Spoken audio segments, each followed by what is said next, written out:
Hello everyone, welcome to the first chapter. We'll analyze the Evans Gambit in this video, and the first line we're going to analyze is, as I was saying, the Evans Gambit. This happens in the Italian variation, and after bishop c4, our move is going to be bishop c5. Of course, there's another move here, which is knight f6. The main difference between knight f6 and bishop c5 is that with bishop c5 we basically avoid the fegatello attack, which is knight f6, and here, well, usually white plays d3, but some players they can go knight there, and as you can see, f7 is under attack. We need to play d5. This, well, here it is well known that knight takes d5 is basically losing because white has knight takes f7, this queen f3, and we have to play king e6, and, well, this plays itself. For white, we have a bad position with basically no development, so we are definitely avoiding this. There's another line for black here. I mean, if we play knight f6, which is a serious option, by the way, after this d5 takes, we can also play knight to a5. This is a reasonable variation for black. Usually we are down a pawn, but on the flip side we have a lot of counterplay, so these positions are complex. You can take a look. I've done some videos in the iChess Club regarding these lines, so if you like knight f6, you can watch those videos, and of course there are loads of games you can find on any database as well, but bishop c5 has been, and it's going to be, the main move in this position. We develop our bishop, we don't allow the fegatello, and of course our plan is very simple. We want to play knight f6 and castle kingside. So this is the basic position for the Italian game, and usually white, you can also make it simple, castle, play d3, c3, those are his main moves. However, we have some specific move orders where we need to know theory, where we need to know precise moves, and that is what we are going to study first. We'll start analyzing the Evans Gambit. That is the first line we are going to see. In the next chapters we'll also see c3 plus d4. There is another main line. Then of course after c3 white can also play d3. He can castle.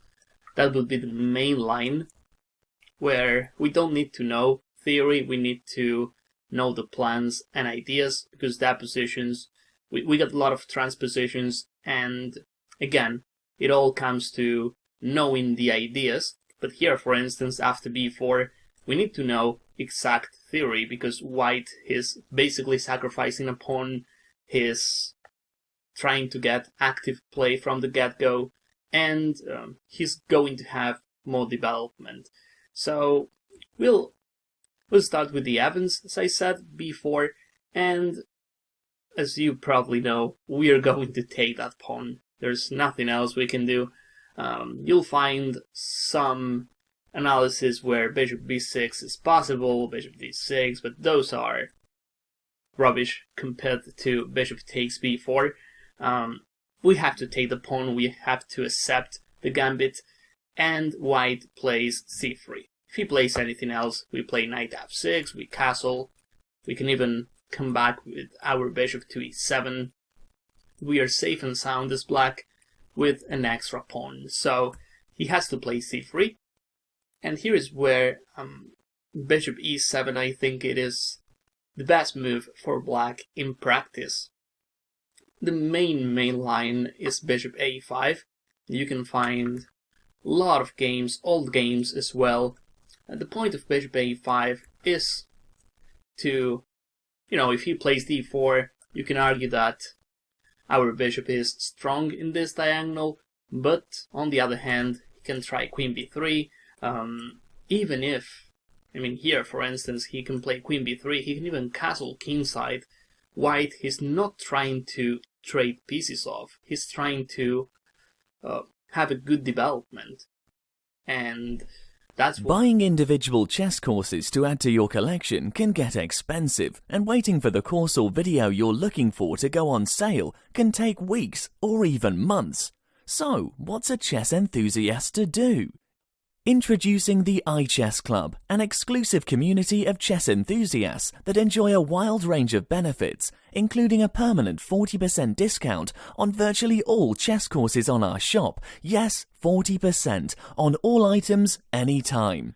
But wait, there's more. For those of you who like physical DVDs, we offer unlimited free shipping on all items, anywhere in the world, anytime. You'll also get access to the entire iChess.club library, where we post over a dozen exclusive new videos every month.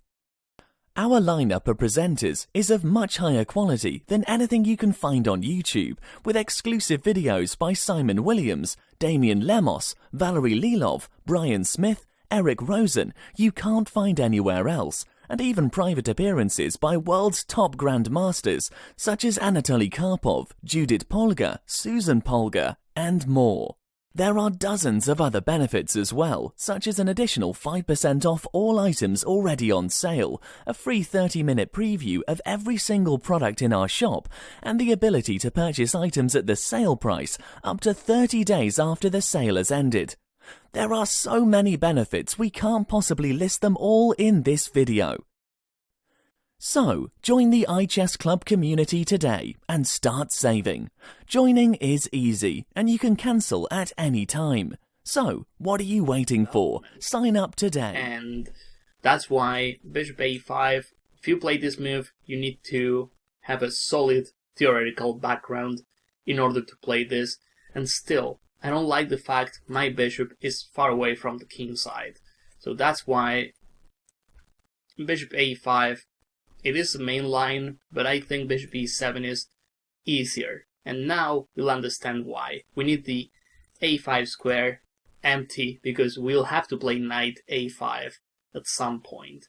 And also bishop e7 is very good, because, as I said before, we control the king side. So now white plays d4. He has to. If he plays, well, if he castles, then it's basically game over. We can play knight f6, we castle kingside, and that's it. Extra pawn for us.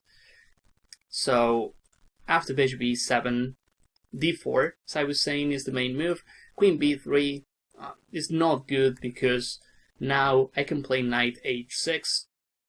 And you're probably saying this knight here is not good. That is true, but white does not arrive on time. I mean, he can play d4, trying to play something like this, but here we have knight a5, and this is much, much better for us. If we manage to take that powerful bishop, then our opening problems are gone.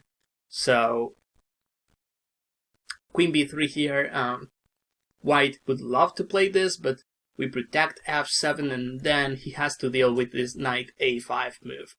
And there's no real way for him to do so. There's no way to stop knight a5. And if he plays queen a4, then we can even think about driving our knight to f6, and he basically lost a move, playing queen b3 and queen a4. So, and now, by the way, if he plays queen b3 again, I can castle, and then I play knight a5. So, after bishop e7, we can tell white's only move is d4.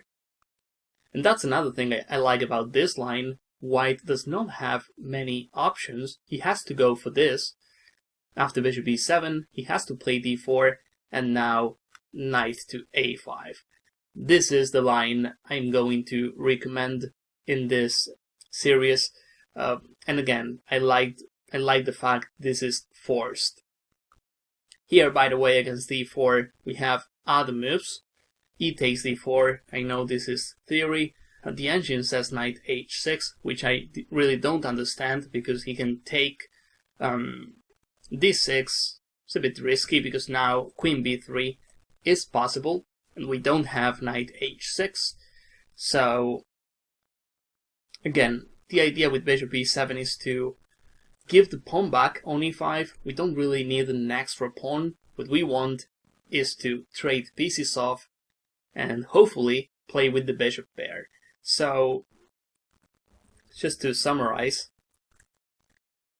this is going to be our main line: bishop c5, b4 takes, c3, bishop e7, d4, and then our move is knight a5. This is going to be the starting position of the Evans Gambit analysis. So we'll finish this video here, and during next video we'll start analyzing all of White's options from this position onwards. So I hope you found this intro useful. I hope you could learn something, and of course I want to see you guys in my next videos. Thank you. Okay, so we continue working on the Evans Gambit, and now we'll see the main lines after b4. Bishop takes b4, c3, we go back to e7, white plays d4, and then we play the move knight a5. We saw the details of the move order in the intro, so now after knight a5, let's mention white's moves here. So he can play bishop b2, that's a move, bishop d3 as well.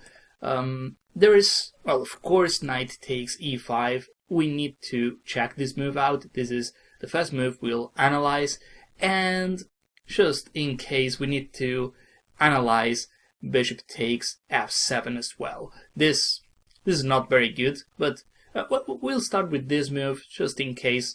It is good to check the dodgy variations first. Here, of course, we'll take, then knight takes e5 check, and now we need to be careful where we place our king. But with that said, both moves win. Both king e8 and king f8, they are both good enough. So I think the e8 square, it is better for our king, because now, well, queen h5 is the only aggressive move I see for white. Then I can play this move, and the difference between king e8 and king f8 is that now knight takes pawn is not check. So now if he takes, I can simply play the move knight f6.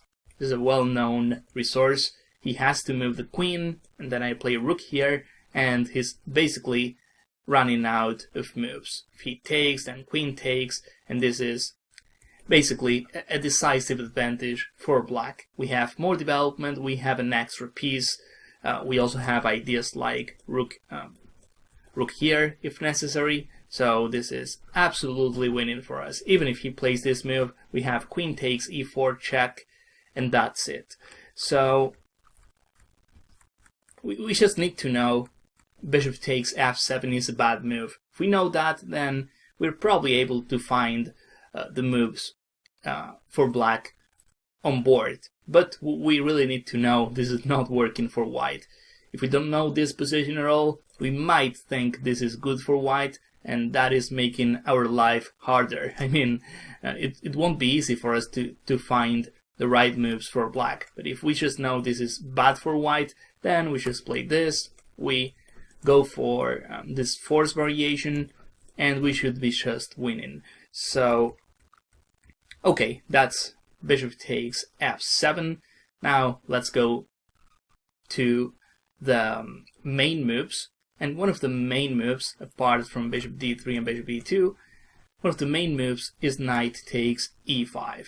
So here, well, he's attacking on f7, so we need to take the bishop on c4. That was the point of playing knight a5.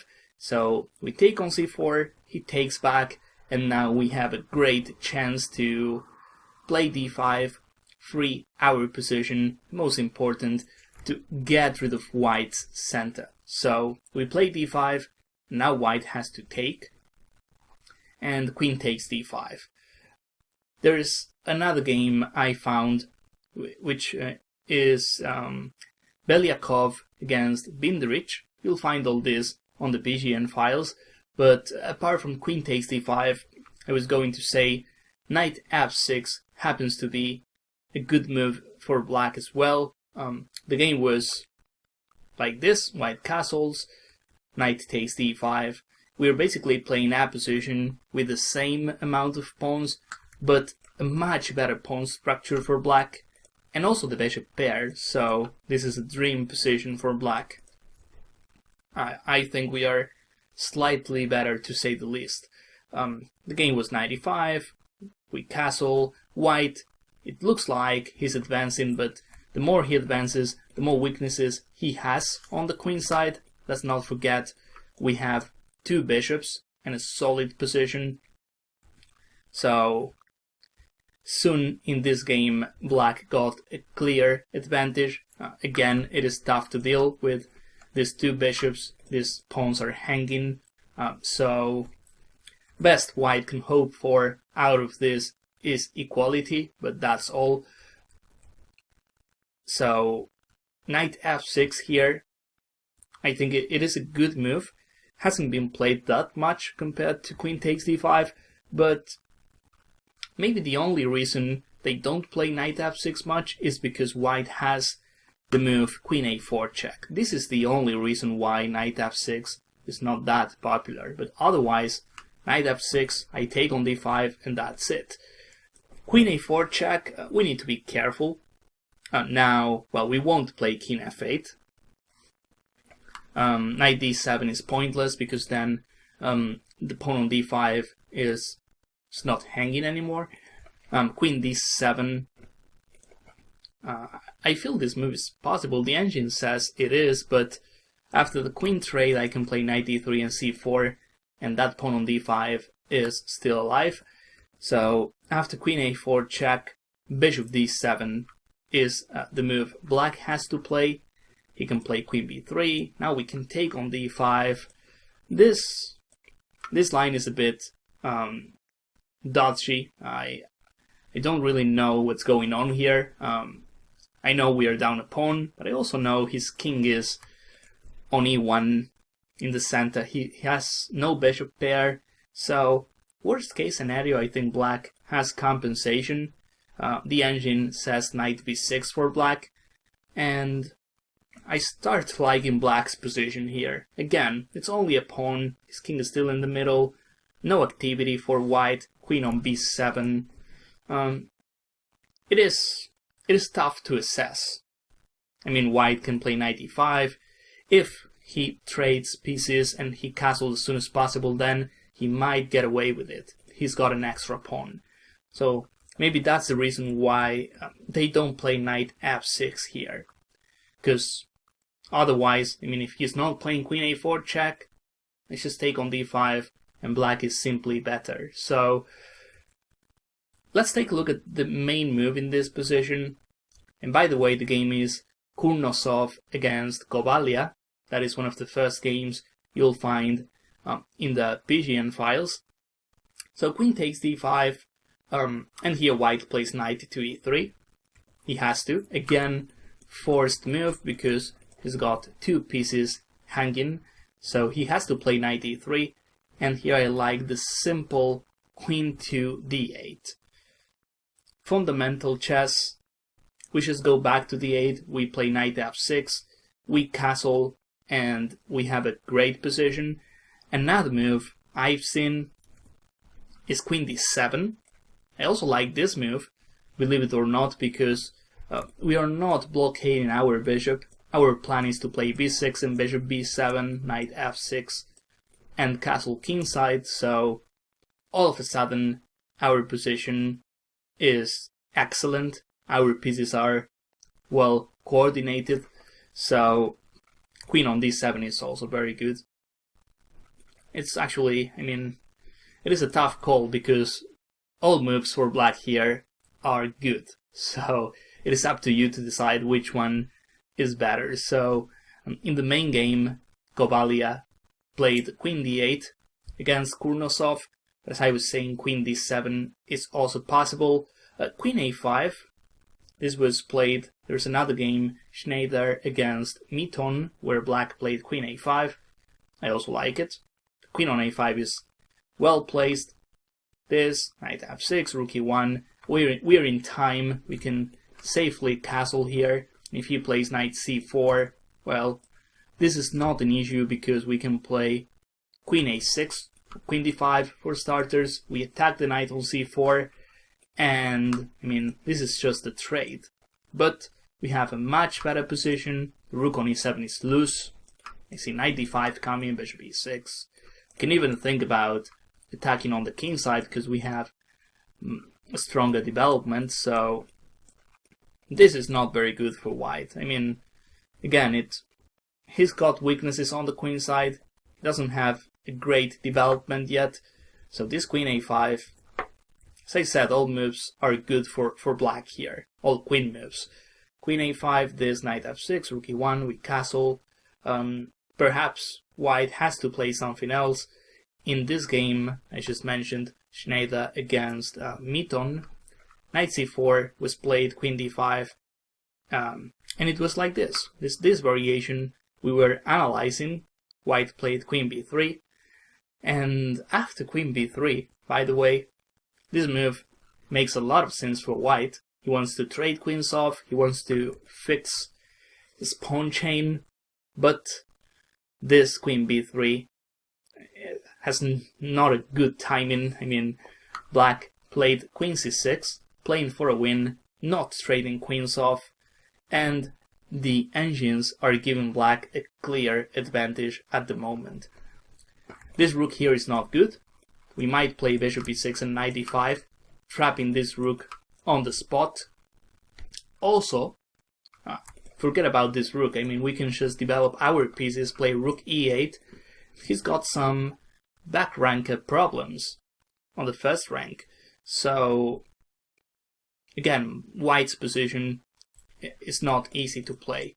He's got loads of pieces to develop yet, and it is tough to develop all of them on time. So, in the game, white played bishop a3, knight to d5. I like this move. We were talking about kingside attacking, and now since bishop c1 is no longer there, we can try knight f4, rook e5, this f3, rook e8, and again, believe it or not, the engine is giving black a clear advantage, even decisive advantage. It doesn't look that much, but it is winning for black. White is full of weaknesses, and he's never in time to finish his development. I mean, moving the knight, I might even play knight e2 check in some lines, or bishop e6, all sort of moves. So, in the game, well, d5 was played, which has to be losing, as we'll see in a minute, but even if he played the best move, knight d2, here we have a crashing move. I mean, knight e2 check is good enough. Rook takes e5 as well. Perhaps this is the simplest for black. And now, apart from knight e2 check, take a look at this move. This is great because we develop a piece, we make sure our rook is joining the party, and if he takes the bishop, then queen check and queen here. So, well, there's no need to study this deep, but it is good to see what could happen to white if he plays careless moves. And that is what happened in the game we were following. Yeah, this position, queen c6, bishop there, knight d5. Let's see how that game finished. Rook e8, d5. Well, d5 is too loose. I mean, that rook on e5 is hanging. Even if we play queen d7, we still have decisive advantage, because at the end of the day, he still has a lot of issues on the queen side. But on the king side, I mean. And by the way, queen side as well. I mean, those pieces are sleeping there. But after d5, black found an even better tactic, which reminds me a bit of bishop h3. This time, it is with check, with the knight, check on h3. Now, if he moves this, we can safely take the rook, because then we have checkmate on the first rank, If he plays king f1, then we have check on a6, and then we take the rook on e5. So white has no option but to take on h3. We check here, and then we take the rook. And of course, white is completely busted after this. So I really like this game. This is definitely a good flag for queen a5. Not a red flag, just the opposite. This is a good sign for queen a5, active play for black. But there's also queen d8, as I was saying, or queen d7. It's really up to you. I mean, as long as you understand what's going on, as long as you understand you need to finish your development, place bishop c8 in a good square, then I feel black is at least a bit better, because we have bishops, and those pawns are not that good for white. So the game Kurnosov against Kovalia, black played queen d8, white c4, simples, we develop our pieces, knight c3, here black played rook e8, very nice, and then depending on what white plays, I'll decide whether to play with b6 or perhaps developing my bishop on this diagonal. Here white played d5, which is not a good move in my opinion. It was a blitz game, so that explains a few things, but perhaps rook b1. I think rook b1, trying to stop bishop b4, this makes more sense for white. But again, we can play simple chess, and I feel we are much better as black. Potentially we have a clear advantage here. One day these two guys are going to be targets. And in the meantime, white has no threats, no targets. He's got nothing. He has to pretend he's got a good center whilst reality is he doesn't. I mean, even his knights are not well placed. If those knights had outpost, then he would have a reason to claim the advantage, but right now I don't see anything for white. So you can check all these games out. You'll find this on the PGN files. There's another one here where instead of knight c3, which is Kurnosov Kovalia, there's another game, Munoz Pantoja against Alexeyev, where white played bishop b2 first, but black keeps on playing the same moves we saw before, keeping a solid position. I really like this. Check this game out as well. It's always good to see all the possibilities, and if you know more games, that's even better. So that is the approach for this line against knight takes e5. This move is playable for white, but I think after this only black can be better. And before we finish this chapter, I have to say queen a5 and the game we saw, it is probably the most active approach for black. And queen d7, queen d8, those moves are also possible. And again, if someone's better, I think it is black. So that's it for this chapter. I hope you found this useful. I hope you could learn something. And of course, I want to see you guys in my next videos. Thank you.